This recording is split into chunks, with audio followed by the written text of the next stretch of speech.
नमस्कार। आज हम एक बहुत ही गंभीर और दुखद घटना पर बात करने वाले हैं।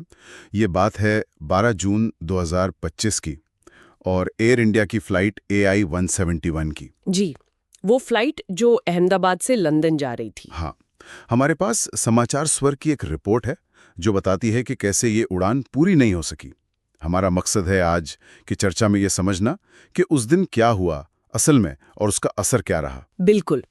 संक्षिप्त में कहें तो उड़ान भरने के कुछ ही सेकंड्स बाद एक बहुत बड़ी तकनीकी खराबी आई। और फिर वो एक भयानक हादसे में बदल गई। जी, रिपोर्ट के अनुसार इस फ्लाइट AI 171 में 230 यात्री थे और 12 क्रू सदस्य, मतलब कुल 242 लोग सवार थे। और ये सब कुछ इतनी तेजी से हुआ। रिपोर्ट कहती है कि टेक ऑफ के महज 36 सेकंड के अंदर, बस 36 सेकंड में बाएं इंजन में तेज कंपन हुआ और फिर उसमें से धुआं निकलने लगा। हाँ, जरा सोचिए, प्लेन अभी ठीक से हवा में आया ही था और तभी ये सब। यहाँ एक ध्यान देने वाली बात है कि पायलट ने तुरंत स्थिति को समझा। हाँ, उन्होंने मेडे कॉल किया। जी, मेडे कॉल, जो कि सबसे सीरियस इमरजेंसी सिग्नल होता है। उन्होंने बताया कि थ्रस्ट लॉस हो रहा है, मतलब इंजन पावर खो रहा है। ये दिखाता है कि पायलट कितने अनुभवी और त्वरित थे।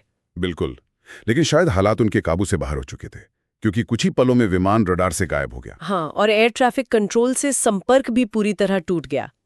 ये बहुत ही चिंताजनक स्थिति होती है, खासकर जब आपको पता हो कि विमान मुश्किल में है। पायलट की कोशिश थी कि वो वापस अहमदाबाद एयरपोर्ट पर इमरजेंसी लैंडिंग कर लें, है ना? जी बिल्कुल, ये ऐसी स्थिति में सामान्य प्रक्रिया है, वापस बेस पर लौटने की कोशिश करना। लेकिन वो रनवे तक पहुंच ही नहीं पाए। रिपोर्ट के मुताबिक विमान शहर के बीच में BJ मेडिकल कॉलेज है, उससे टकरा गया। ओह, आबादी वाले इलाके में। हाँ, और टक्कर इतनी भयानक थी कि तुरंत बाद जोर का धमाका हुआ और आग लग गई। ये सोचना भी मुश्किल है कि शहर के अंदर ऐसा हादसा हुआ। और जाहिर है इसका असर सिर्फ विमान तक सीमित नहीं रहा। शुरुआती रिपोर्ट्स में तो 280 से ज्यादा लोगों की मौत की बात कही गई। 280? इसका मतलब जमीन पर भी भारी नुकसान हुआ होगा। जी हाँ, बिल्कुल। और 60 से ज्यादा लोग घायल भी हुए हैं। ये सिर्फ एक विमान हादसा नहीं था, ये तो एक बहुत बड़ी मानवीय त्रासदी थी। जाहिर है ऐसी स्थिति में तुरंत कार्रवाई की जरूरत होती है। बिल्कुल।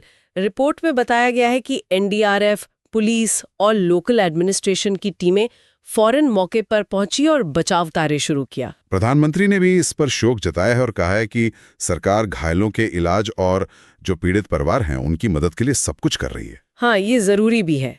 लेकिन रिपोर्ट के आखिर में एक बहुत अहम सवाल उठाया गया है हवाई सुरक्षा को लेकर, है ना? कि आखिर ऐसा कैसे हो सकता है, टेक ऑफ के इतने कम समय बाद महज 36 सेकंड में इतनी बड़ी, इतनी गंभीर इंजन फेलियर।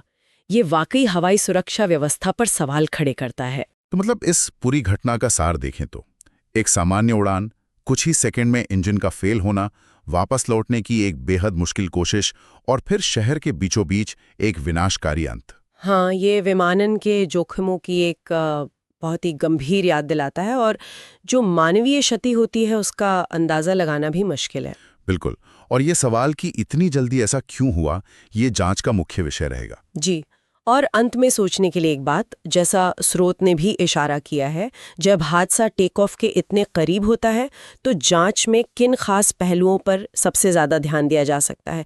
क्या वो मेंटेनेंस रिकॉर्ड होंगे, या शायद इंजन के डिजाइन या मैन्युफैक्चरिंग की बात हो सकता है, या फिर ऑपरेशनल प्रोसीजर्स? इन सवालों के जवाब मिलना बहुत ज़रूरी है ताकि भविष्य में ऐसी त्रासदियों से बचा जा सके। हमारी संवेदनाएं उन सभी के साथ हैं जो इस भयानक हादसे से प्रभावित हुए हैं।